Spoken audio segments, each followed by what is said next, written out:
So this episode is going to be maybe even the last one featuring Evolutionary Psychology by David Buss. And yeah, we're going to go through it, and we're going to go through primarily the criticism of the book or what the author could have done better and whatnot. But we're going to see, and we're then gonna whatever.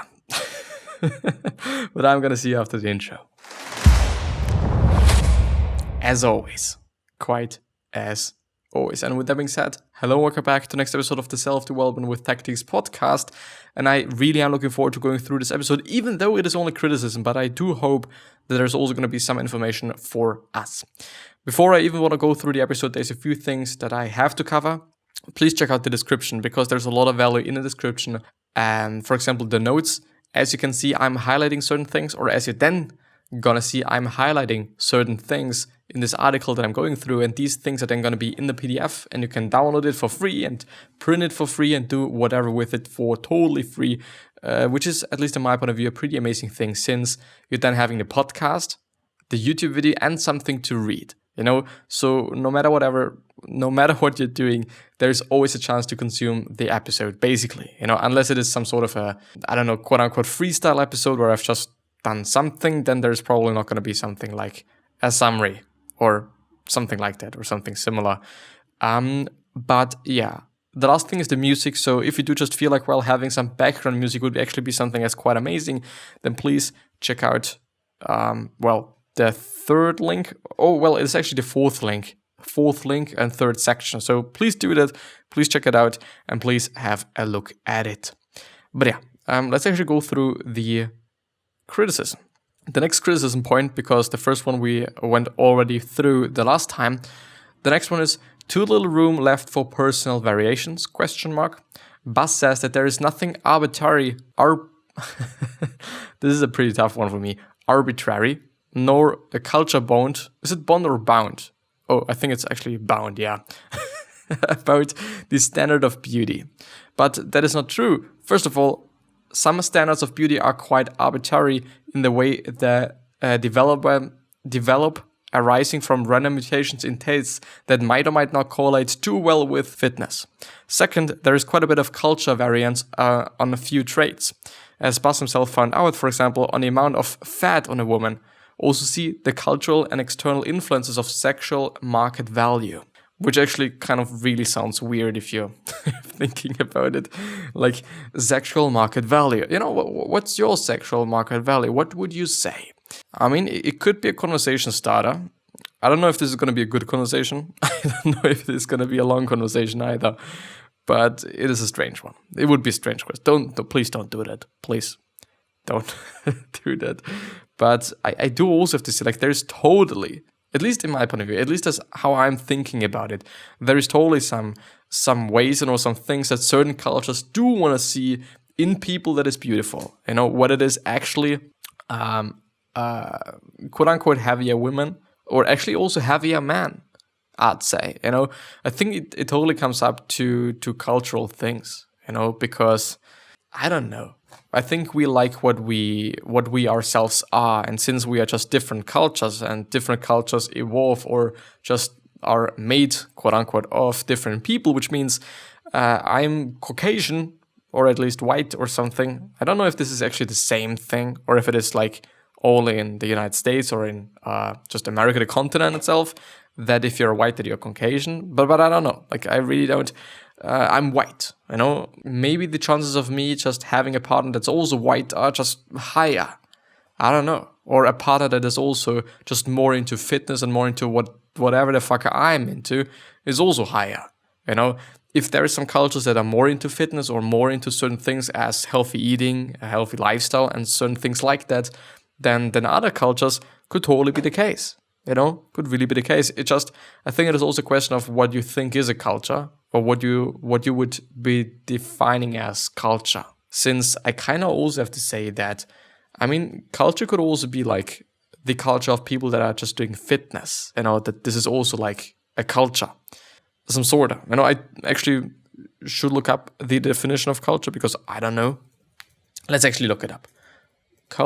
Culture definition. Let's see what they say. the arts and other manifestations of human intellectual achievement regarded collectively. The 20th century popular culture. Ideas, customs, and social behavior of a particular people or society. Of a particular people. Which means that it doesn't necessarily have to be like, okay, you're born you're probably born into a certain culture, but it doesn't mean that you also can change culture. Some kind of. So I do think it is it is difficult. I think it is a difficult thing, but I do really believe in the fact that different cultures do have, or can have, not necessarily do have, but can have different views on beauty. I really believe in that. So I think it is important. I'm going to highlight it. And by the way, if this summary isn't already in this Google Drives folder where the summary should actually be, or the highlights or notes thing, PDF should actually be, then it probably takes me some time. I do often forget about that, and I'm just having so much content that I do have to upload, and I hope that I'm going to do this today. I always think about it, and I'm always forgetting about it, which is a pity, and which is a fucked up thing. An overly competitive view of nature. I've already mentioned about Buzz talking about hostile forces of nature. And I believe that it is only one side of the coin. If nature was so hostile, there would be no life. Well, I don't know. There would be strong life, I guess. Because I don't know if you can just extinguish life. If you're actually able to just, kill everyone. I mean, you can. We can, basically. Unfortunately, we can, but I don't know if this is something that nature can do, since there's always going to be some, maybe even new generations, even though I think evolving that would be just quite too fast somehow. But I mean, yeah, we've also been able to exist or to just develop and shit. It took some time, but there have also been just some really bad times, like ice ages and volcanoes and dinosaurs and shit. Or no, there's been dinosaurs and then there's been us. So the dinosaurs were already dead as far as I know. Or is it the case? I don't actually know. Well, instead, Earth is covered with life, which is totally a case, or which is totally the case. So nature can't be that hostile after all. The same approach extends to competition. It seems to me that the author focuses too much on competition at the detriment of cooperation. For example, he writes, natural selection is intrinsically competitive. A feedback process is which one organism's design features out reproduce those of others in an existing population. Of course, nature is intrinsically competitive, or quote unquote, as he says, intrinsically competitive, but it also is intrinsically cooperative. Sometimes you could call it competitive cooperation or codependency. Codependency. Like in humans, gut microbe, but it is still a form of cooperation. I do also have to say that human beings are really cooperative. We really are. And I also have to say, and this is something that I've been talking about like just months ago, and even I think maybe even a year ago, I believe that human beings just had to be cooperative, that we would have all died if we weren't cooperative. And this is also one of the reasons why we like people. At least I think this is one of the reasons why we like nice people, because they're helping us. And this is also one of the reasons why we like to help other people, because I do think, and it is also something that he slightly talked about in the summary, in terms of actually many different ways. In terms of, for example, okay, if you're just looking strong, you're hopefully kind of gonna be able to just serve better for the family, or that you're gonna be able to just get more resources for the family, or that you're able to just create a better life for the family or for the tribe or for whatever, which is one reason why you're more attractive to people, because you're strong or because you're whatever. As a man, for example, on the women's side, there might be something different. There might be like, okay, you just seem to be able to reproduce really nicely. If this makes sense, I don't know if it does, but some kind of this sense, or just going into this direction. So being somebody that is helping other people and it feeling good means for me that if you're helping somebody, you're creating the chances for the future, for yourself, that this person is going to help you as well. This is what I'm seeing. I mean, it could also be just an invention of modern life that being nice feels good, but I'm not quite sure about that. I'm not quite sure that, like, especially when it is about feelings, especially when it is about something that we're feeling, about something that is just in us, basically some intrinsic stuff, I don't really believe that this is something quite new. But I don't know. Write down your thoughts in the comments. I would appreciate that, I would really appreciate it. Or hit me up on social media. You could also be doing like something like this. It just totally depends on what's working best for you, because I'm basically everywhere. So you're totally going to be able to just reach me somehow. The next thing. Could you please work? Or you're not working. Well, I don't know what's going on, but it is not working. Now it is working. Yes. The author says it is not true and not possible that men might unite to exclude women from resources and power.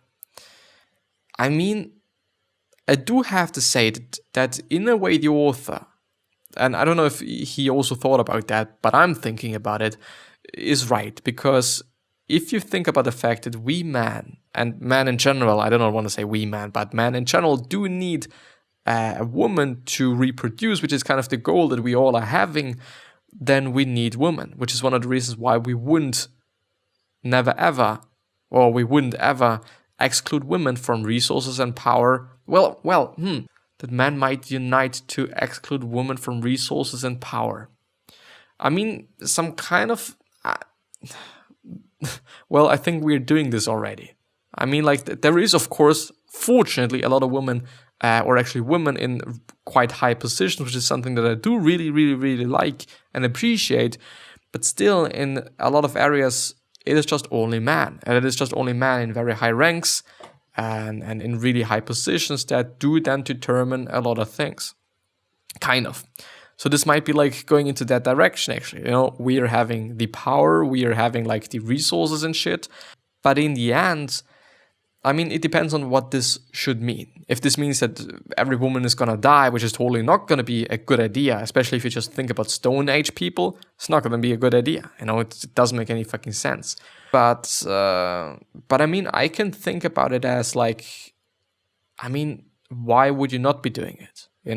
I mean, you then have the power and the resources and everything, quite. And you can't just take advantage of the other gender, basically. Is it then gender? I know that there's a difference between gender and then like sex, but I never ever know that. Or I've just only read it once or two times or something. I've only read it. Read it. Well, anyway, let's see. He writes, feminist writers sometimes portray all men as united for the common goal of oppressing all women. The work 1987, Faludi 1991. Evolutionary psychological analysis suggests that this cannot be true because men and women compete mainly against members of their own gender. Men strive to control resources at the expense of and to the exclusion of other men. I think the author is missing out here on the power dynamics evolved. Okay. Men compete against themselves the same way to most organisms compete, but as we've mentioned already, many organisms also collaborate while they compete. Very high quality men would not mind if women get more power and resources, they would still. As a matter of fact, they would win even more. But the majority of men are not very high in SMV, which is social, I don't know. So the vast majority of men do have an interest in keeping women away from sources of income because they want to have the power. Like for me, in modern age, I think it does just make sense because we all are just going for power. We all like power, to kind of be honest. I mean, like some people maybe do not want to have power and do not like power just because it is like their personality. Could be the case, might also be the case. But I mean, like, I don't know. This is a case where a win for the group can be a win for the majority of individuals in that group. Indeed, Bass says it is right a little later. Evolutionary psychology points to a different conclusion. Each individual is united in interest with some members of each sex and is in conflict with some members of each sex, probably. I mean, like, if the person that you would like to procreate with, if this is like the way you use procreate, because I don't know, kinda. And I mean, if this person or if this female is like, no, I do not want to procreate with you, but I would like to procreate with this other man that is obviously more stronger and more just competent than you are, then there is kind of going to be conflict, I guess. And I think there has always been conflict. Kind of. I don't know. Well, in the end, I don't actually know what it has been like in the Stone Age, since it might have also been like, well, just you're doing whatever with whomever, whether they already did something with somebody else or not doesn't then matter, or if it is actually the case that it is the exact same case that it is now, that, or most often the case, not always, but if you're just doing something with somebody, then it's like, okay, maybe you should not be doing something or this thing with somebody else since you're already having a partner, but I don't know. Exactly. And when each individual is united with a large number of members of his own sex, then an effective silent correlation to restrict the power and freedom of the other gender can form. I mean, it could. I really do have to say, like, it could. But it doesn't necessarily have to say, like, that it is going to be the case. But anyway, well, it's actually quite some... We are not going to be able to finish up with this one today. Sometimes researchers were based on too small samples. Writes Buzz, talking about the link between attractiveness and number of offspring. A small study of 47 modern Polish women failed to find a link between female attractiveness and reproductive output. It is possible that modern birth control technology may serve the historical link between female beauty and offspring production. Yes, it is certainly possible, but I would not generalize from such a small sample, and I would avoid drawing any conclusion based on it. Like, yeah, I do have to say 47 people. Well, even though 47 people is still something. I mean, it's not nothing. It is not a huge size. Yeah, I mean, he also said a smaller study of. It is actually a small one, but well, yeah. But I do have to say a link between attractiveness and number of offspring. Well, I do kind of have to say, I mean, it would kind of make sense. Like, the more attractive you are, the more able you're going to be to just have partners, and therefore you're going to be more able to have more offspring. Kind of. I mean, it would at least make sense for me. But I don't know if it just also makes sense for you, but it somehow makes sense for me. Sometimes does not account for possible confounding factors in the research.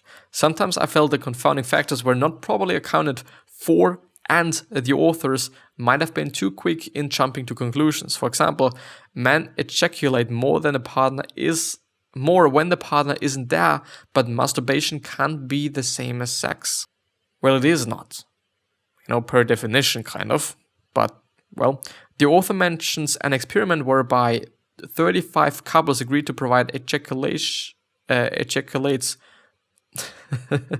resulting from sexual intercourse from condoms. Okay, he says that the longer the couple was apart, the more the man ejaculated. Since the research took into account masturbation as well, that's proof that the quantity of ejaculate depended on time apart only.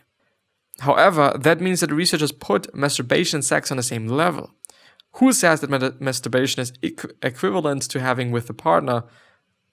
Maybe those men always ejaculate less when masturbating as compared to having sex. That should have been taken into account. Like, well, I mean, if it is only about just ejaculating, then it is like, well, yeah, if it is sex or not, it doesn't fucking matter then. At least, as I'm just thinking about it, like, it is not about, like, comparing sex and masturbation, but it's about just ejaculation, which is like a third one, or it is like just something completely different, even though there is a correlation, of course, and there is some just, some links there, but it is like, it's not about that, it's not about differences, it is about like, but I also can feel with the author of the summary there, I really can, and I'm also gonna highlight this. Teenagers killed more often, but teenagers also annoy people more. The author says that teenagers are not killed by parents because they are the best age to secure future offspring. Well, and I would also say that, what is a teenager? Is it like from 15 to 18 or something? I actually don't know. Let's see. Can we find something? Youth, young person, a person aged between 13 and 19 years. Okay. 13 to 9, which is something, by the way, that I didn't know. But I mean, like, if it is an older teenager, then chances are, I think, at least in my point of view, a tiny bit less. Actually, a tiny bit less, since I don't know, like, from the perspective of a parent on.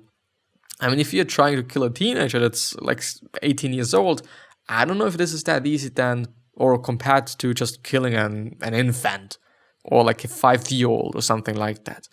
Even though, on the other hand, this is also one of the reasons why baby are having so huge eyes, because it looks cute, and this is one of the reasons why mothers are not killing their babies, because they look way too fucking cute. And there might also be just a link between them and just basically a link, some connection. Because, of course, if somebody's living into your tummy for 9 months, there just gotta have to be something, I guess. But yeah. The proof that it is not about the ability of the child to defend himself lays in non-relatives who kill teenagers more often than any other age category. But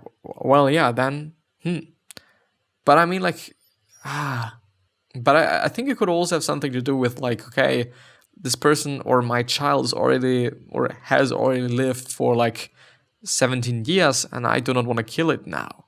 Or compared to okay, this being lived for 2 months, and so it is like, okay, it maybe, I don't know. I kind of, never mind.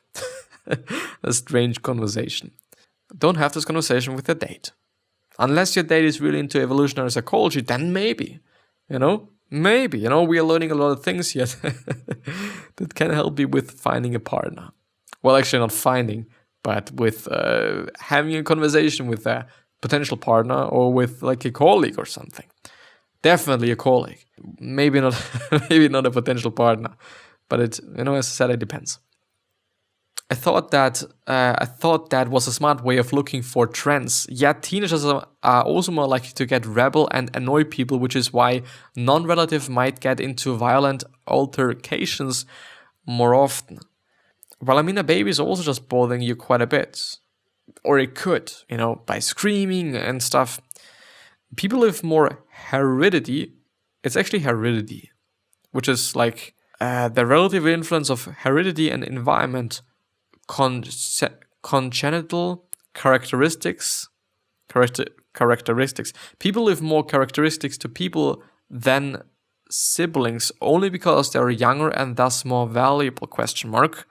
Well, the author says that people leave more inheritance to children than to siblings because they're younger and thus have more future mating potential. It could be the case, but I don't know if it is always about like mating. It is your fucking child. I don't know. I don't know if you're just having a bigger connection to your child than you're having to even your spouse, I guess. But also like to your siblings. That didn't make sense to me. People leave more inheritance to children because they are responsible for their children, but they're not equally as responsible for their siblings, which is totally the case. Who in turn are responsible for their own children. This is a case of overthinking through genetical payoffs without considering other factors such as unwritten human contracts. In this case, or quote unquote, by the way, unwritten human contracts. In this case, I care about my children and you care about yours. Probably.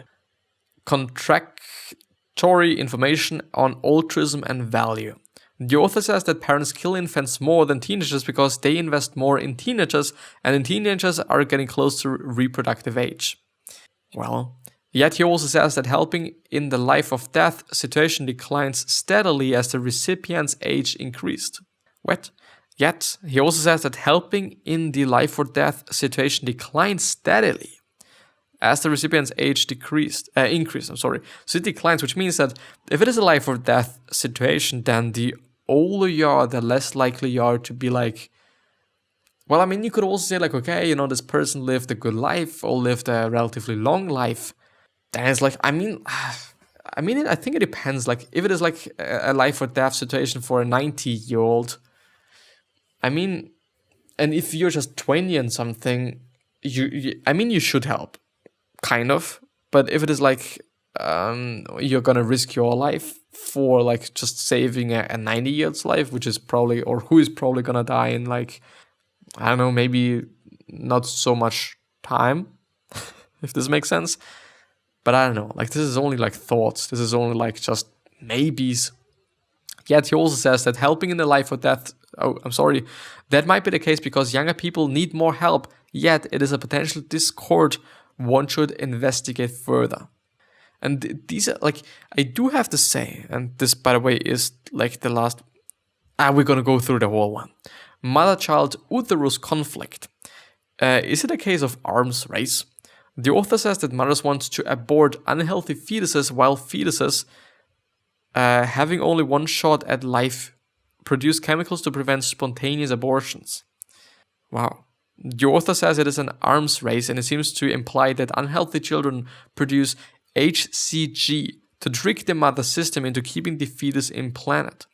The mother's body appears to interpret high levels of HCG as a sign that the fetus is healthy and viable, so it does not spontaneously abort. Is this actually something that just that a body can do? That is like, I don't want to have this child, and I'm just gonna abort it. That's crazy. But I mean, I knew about it kind of. But if you're thinking about it, like, it is just fucked up. Well, it is. I mean, like, I think it is just a way to just save the mother, I guess. It's just a way of one's body to help one, basically. But there is no proof whatsoever that unhealthy children produce more HCG, so I didn't see it as an arms race, as the author implies. But it is still interesting to know. Sometimes implies causation where there is only correlation, which is, by the way, something that I've stumbled upon very, very recently, that there is actually like a difference between, okay, there's a correlation between something, and I've probably also used correlation in just a really wrong way. Causation means a relationship between cause and effect. Okay, and correlation means connection, association, link. Well, I don't know. Oh, okay. Well, yeah, I see. There were a few instances where I felt causation was implied without there being the basis for. For example, the author says that homicide statistics are the proof that poor and unmarried people kill more as a strategy of last resort. However, that doesn't necessarily imply causation, and it could be that killers are also more likely to be poor and unmarried. Well, yeah, it could definitely be the case. The author says that males victimized by aggression during middle and high school lose status and have significantly fewer sex partners by the time they reach college. But who says it wasn't the low status they had to begin with that caused victimization? Could also be the case. The author says that being in a gang results in more mating success because a study showed that gang members had more sexual partners than non-gang members. Again, this is just correlation. And then he says that gang leaders had the most, but that says something because leaders are always more attractive, and he should have compared it with non-gang members who were leaders of something, say a fraternity, which is brotherhood. Well, yeah. I don't know anything about it, but it's still going to be like just in the PDF. The deadly innovation silliness. That was all the more striking when the author spent a lot of time discussing the theory of deadly innovations hypothesis. The story says that as our weapons and tools became more formidable, their mishandling also caused more deaths and thus more selection, pressure against dumb people. Frankly, that made no sense to me. The number of deaths should have been so high to make an impact that I just can't believe there is enough people who accidentally shoot themselves, or in our ancestral time who accidentally fell on their spears. Plus, that can happen to anyone, and I can't see it being highly correlated with IQ. I mean, did he say, like, if you're dumb? The theory says that as our weapons and tools became more formidable, is it like just difficult, alarming, frightening, terrifying? Their mishandling also caused more deaths and thus more selection pressure against dumb people. Well, I don't know. I mean, it's like a strange thing to say, I guess. Baker and Sperm Wars. Jargon. Is it actually jargon? Is it Well, I don't know. It's Jagnon, or it's Chagnon. I don't know what it is. It's probably jargon. The author mentions a couple of times Baker's and his research both for sperm worms and for the likelihood of women to experience orgasms more often outside of their relationship. I mean, probably maybe because there's a correlation between not being in a relationship and having more sexual partners. Could be the case, I don't know. Baker is controversial for his unscientific claims that have either not yet been proven or that have been proven wrong. See his book Sperm Wars. The author also mentions jargon or Chagnon. Chagnon stated on increasing... it's not jargon. It's not. I think it is actually, first of all, German word, and it is written with a J.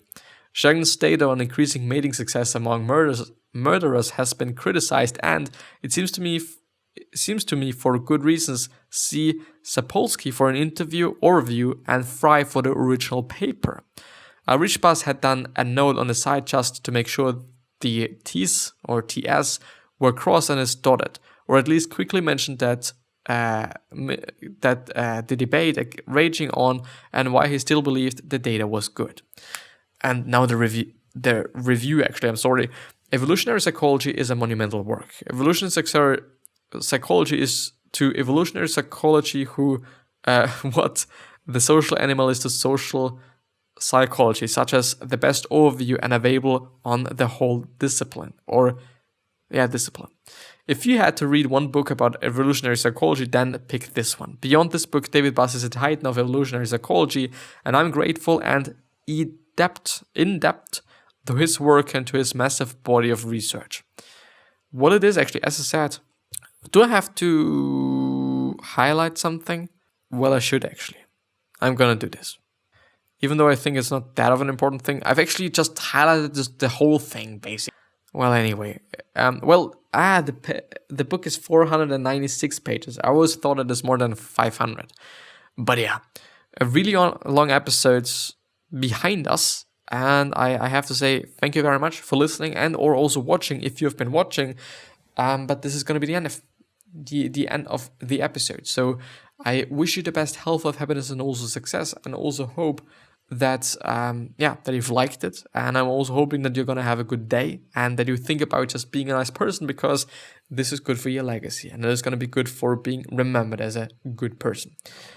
But yeah. On the other hand, there's 3 questions that I'm always having to ask yourself because I think they're amazing. The first one is, why are you here? The second one is, what are you trying to change? And the third one is, why are you here?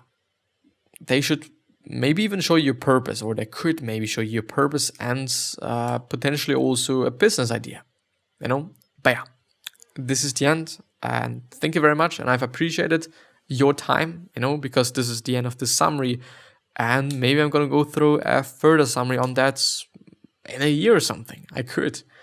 Would actually be amazing, because I think it is a pretty cool and interesting book, as far as I can tell, actually. But yeah.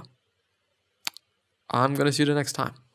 I at least hope so. Bye. And it is still not working, so therefore I'm gonna talk, and I'm actually gonna click stop recording.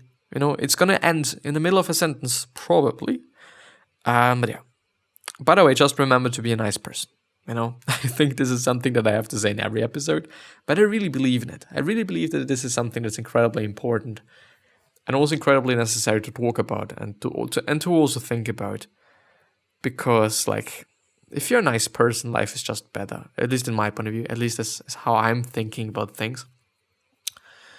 On the other hand, just being the quote-unquote Mr. Nice Guy or Mrs. Nice Woman could also not be the best thing.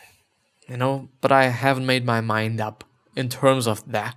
Because I really like to share being a nice person. And I really like to just be just please be a nice person. because I really truly believe in it, and I really truly believe that it is something that makes sense, But as I said, like, there might be also some downsides, and there are probably also going to be some downsides. So just also keep that in mind, I would say. Just being a nice person, but I mean, also just being nice doesn't really mean just letting people take advantage of you. I'd say, it just means that you're just gonna be nice. That it is fun to be around you, and it is fun to have you around oneself, and then that's quite it. It's not really about, like, I don't know, like, just being somebody that is doing everything, or that is gonna do everything for somebody just because it is nice. But I mean, there have to be some borders as well. There have to be some things, like, that are just crossing the border, basically, I would say. So this is actually going to be a 40-minute episode, I guess, which is also fine to me. But I don't know, on the other hand, if some people are actually going to listen to a 40-minute episode, which is actually one of the reasons why I've tried to just keep it, like, relatively short, even though, like, I mean, 20 minutes is also something. It's not a huge deal, it's not a huge thing, but it is also something, But well. But the question is, how long this is going to take? I hope you're having a good day. I had actually a pretty good day, I think it always feels quite good to just come home after a relatively long day of school and then record and then just eat and just take a shower and then basically going to bed.